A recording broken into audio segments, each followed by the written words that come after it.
So let's get into the panel immediately and close afterwards.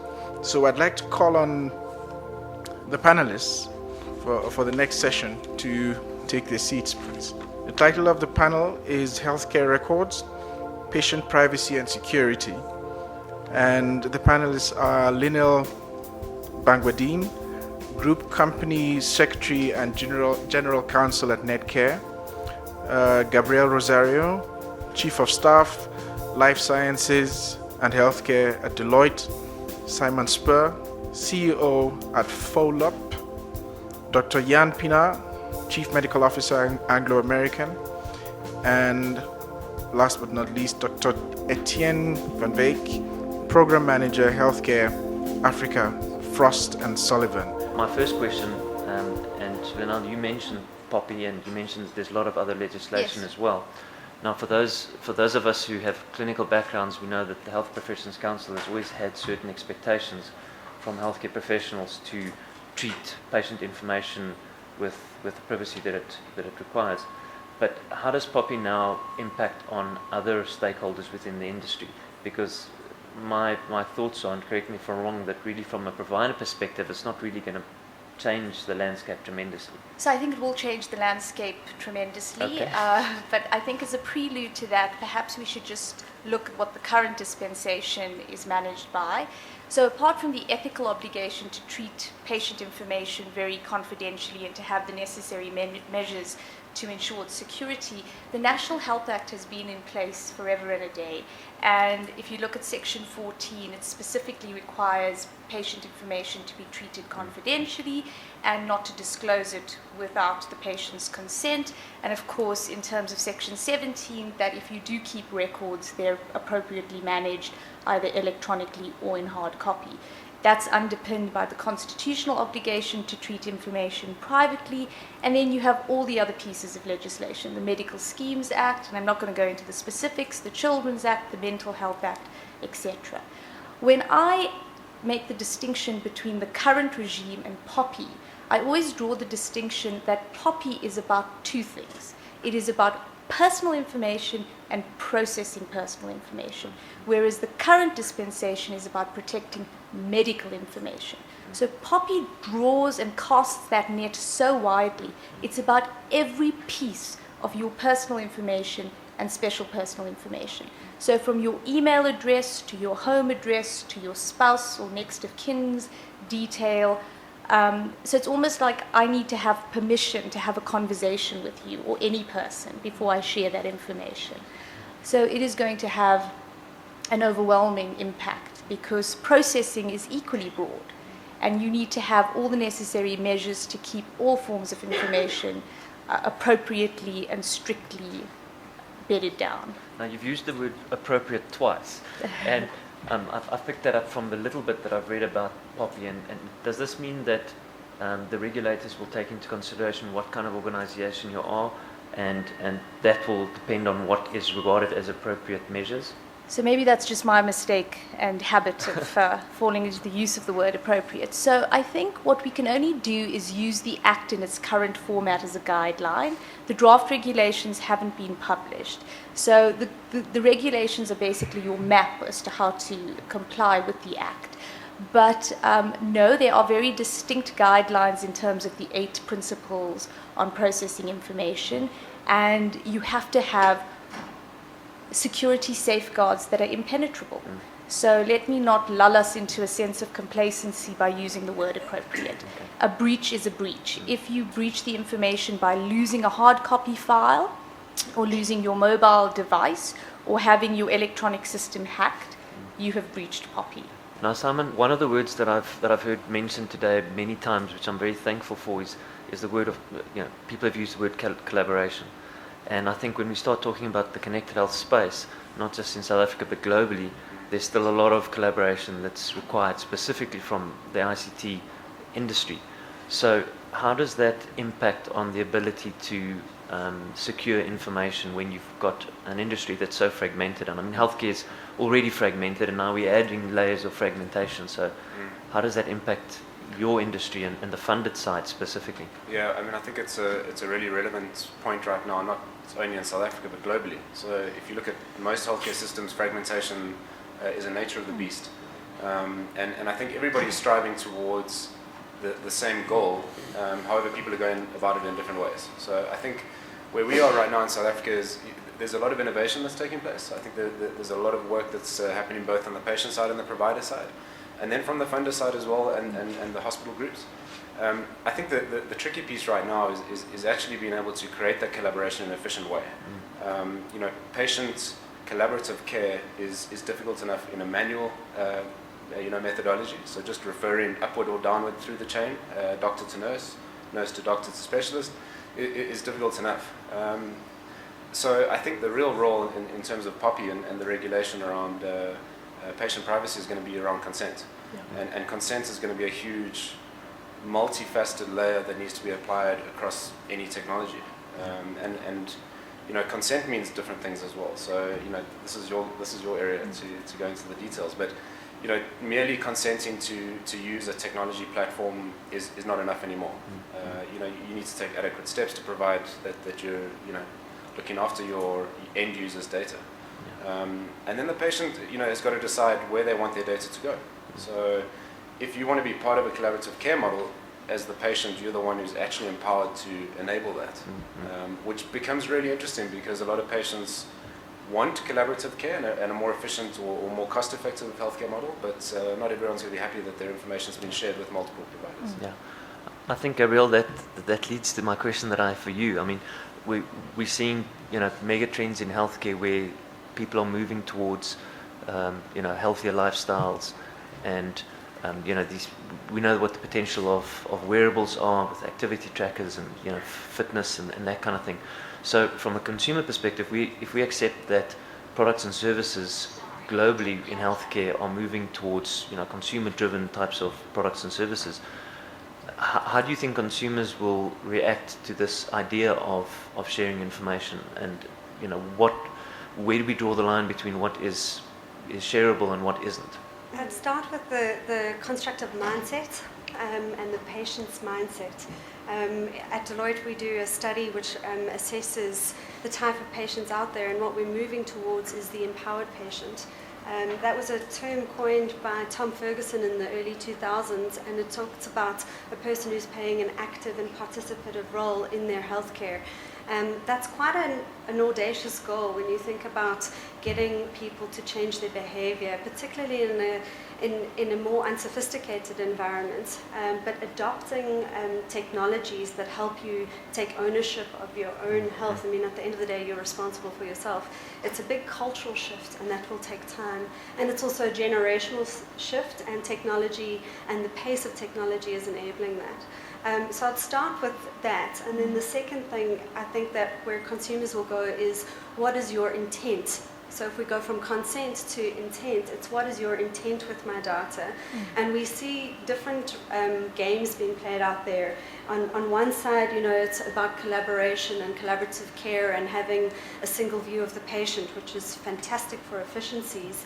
And on the other side, it's actually about I'm empowered with information. So if you have a look at 23andMe, which is the saliva test to analyze your genome on a very basic level, you can, if you decide to, actually upload and publicly publish your genome using something called OpenSNP, and that's currently underway. People are publicly publishing their own genome so that different disease markers can be found in shared data. And the reason why people would do that, I mean, if you look at it from a rare diseases or an orphan diseases perspective, it's about getting a diagnosis quicker. And when your back is against the wall and you don't know what you've got, and there's an accelerated process to get you onto the right treatment or into a study or onto some sort of program, then there's a definite need for data to be shared. And you'll find that a lot of patients will happily volunteer, but again, it's about intent. It's the intent is good. And I think it's when we think about the bad intent or what the malicious intent that things start to become uncomfortable. Can I add that? Yes, please go ahead. I think you touched on something really interesting, was around connected devices. And I think up until this point in time, the device space or wearable space has really been focused around activity. So fitness wearables, which I think is a really basic layer, if I can dumb it down, of information sharing. So, from our perspective, I think we've always found that users are much more willing to share their activity data than they are necessarily their pathology data or sensitive information that they may deem as sensitive. So I think we're starting to get into that area where devices are becoming a lot more intelligent. Price points are coming down, as they do with any technology. So I think we're starting to move into a space where devices are going to become more clinical. And that's going to be the interesting space, I think, is where you draw the line in terms of what you're willing to share and what you're not willing to share. It's the social media conundrum. You're happy to post something on Facebook, but you're not necessarily going to post your HIV status to Facebook. I think that's an important point. Now, Dr. Pienaar, I mean, having been involved with the rollout of electronic health records, both in the public and private sector, do you see that there's any difference between, patients and how willing they are to share information? I think in the public sector, probably the idea of seeing different healthcare professionals is perhaps, patients are more accustomed to that in the private sector, where we have one doctor that we go to who manages all our information. So do you see that there's a difference in patients' attitude?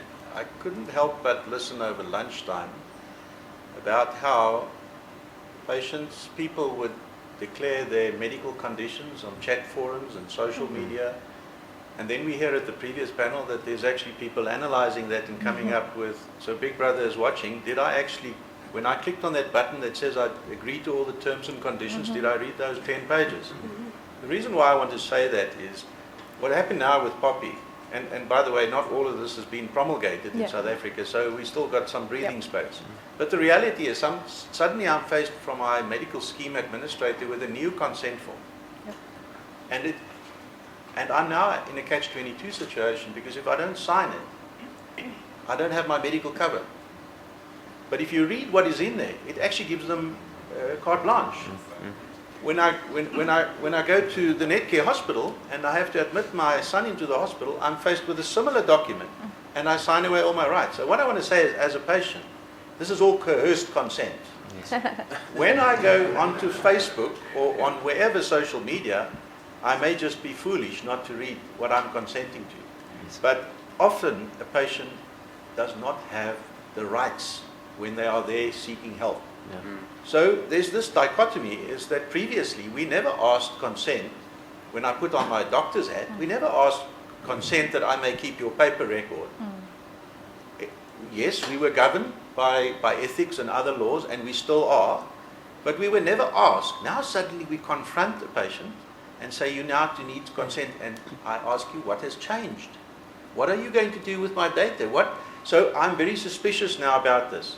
So my experience in the system that we've rolled out now in all sectors in South Africa is that in fact that is not really the patient's consent issue. The patient is concerned to obtain health care. They immediately see the benefits of a biometrically identified record. When they see the doctor biometrically identify themselves, they give you 2 thumbs up, because now they know their record is securely linked. The right record, the data is going to go into the record. They feel quite confident about that. They are absolutely delighted if they know that their record can be shared by the next provider, because none of them wants to have another blood test or go for another x-ray. Or my biggest fear and dread in life is to fill in another form to register all my details. So if, from a patient perspective, whether they're in private or public, I haven't encountered anybody that is concerned about that sharing of the record, provided that you put the patient in control of that. And that is what you must do. The patient must have the right. So all of this boils down to is, do you have consent? And I would just challenge, is it coerced consent, or is it really voluntary consent that the person can really make the choice themselves? Yeah.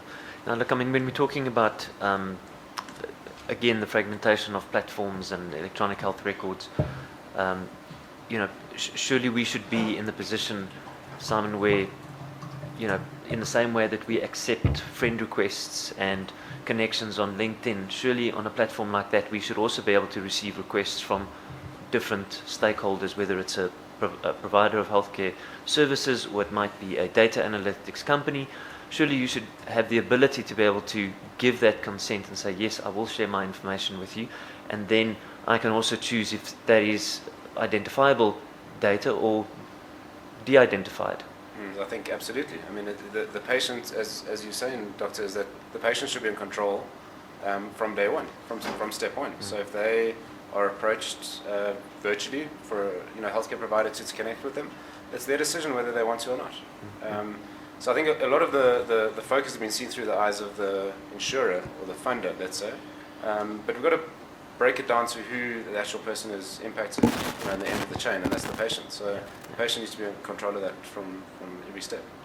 Now, Lynelle, if you were to give consent on a platform that is shared across multiple stakeholders, would it be okay to give consent on that one platform and then know that your data is being shared across the globe to be analysed? So if I could just give you a multi-pronged response to that. I think that you're absolutely right. There's informed consent, which as a doctor in dealing with the patient or as a health professional, you must actually engage with the patient so he fully understands why he or she is giving consent, what procedure, what you're going to do, how you're going to engage. So that's still very much within the rigor of a health provider and certainly within a hospital. The lawyer within me will say, well, caveat subscriptor, let the signer beware. If you pen your signature to a set of terms and conditions, you are deemed to have understood them. So whether you're being admitted to a hospital and you're consenting to your information being shared under the National Health Act, quite right, that information can then be on-shared to multiple stakeholders because the consent form is drafted broadly enough to ensure that that's done. And the purpose for that is to ensure you have holistic health care. I have to share your information with the cardiologist, with the nephrologist, with the pathology labs. As a healthcare provider, I might also need your information to be now moved to an outsourced billing endeavor. So yes, I need your consent to get that information and to on-share your information. So under the current regime, and the doctor's quite right, the POPI is technically not effective. But when it is effective, the processing limitations require the processing to be lawful and to be specific.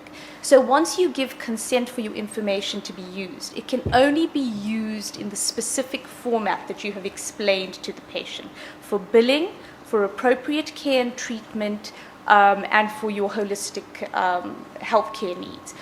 We do not have consent to perform research. I mean, that's an entire ambit of ethical considerations.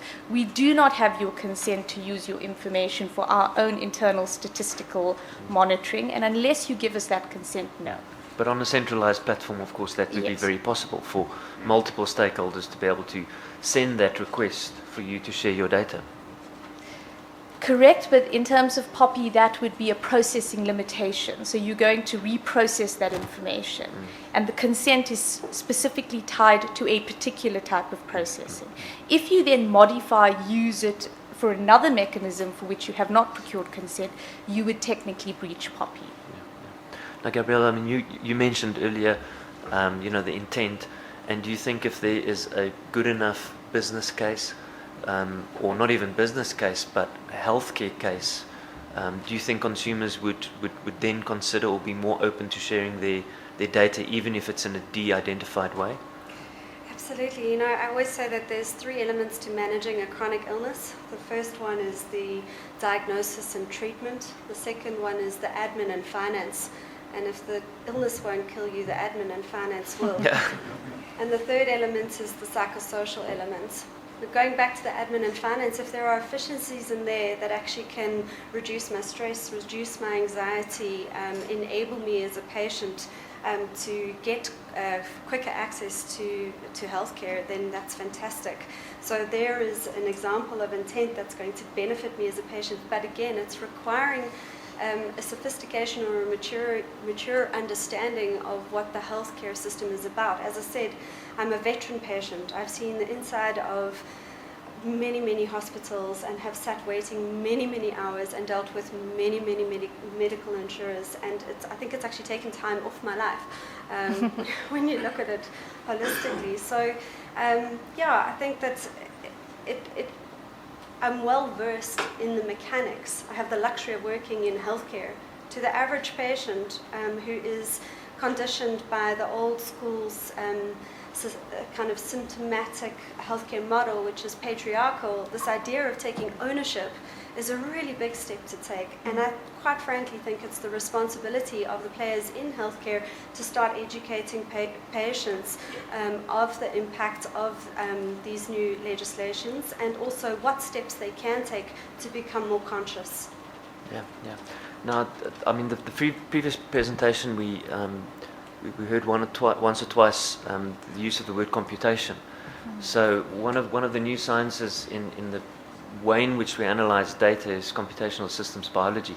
But that, of course, starts speaking to the whole question of big data and how these companies that can analyze the data from that perspective, how they actually get access to that data. And obviously one of the starting points are these wearables, because these guys are collecting incredible amounts of data, but they don't know what to do with it, time-wise. Okay, do we have to wrap up? So I don't know if anyone has any final thoughts on that. How do we handle this whole question of big data and analyzing it in a way that we can actually improve health outcomes and start with predictive analytics and that sort of thing? I want to put one of my other hats and ignore your question. and just say, because probably my provider, I think we are at a stage where we must not let the challenges we face around protection of information prevent us from moving forward. There is huge opportunities for us to, and I think as one of the previous presenters, the answer is really what we try to do is we want to optimize health and life potential. We must face these challenges. They are not new to us. Exactly. Let's overcome them and really rapidly move forward. Otherwise, the doctor in me is going to say to you, I'm just going to stick to my piece of paper.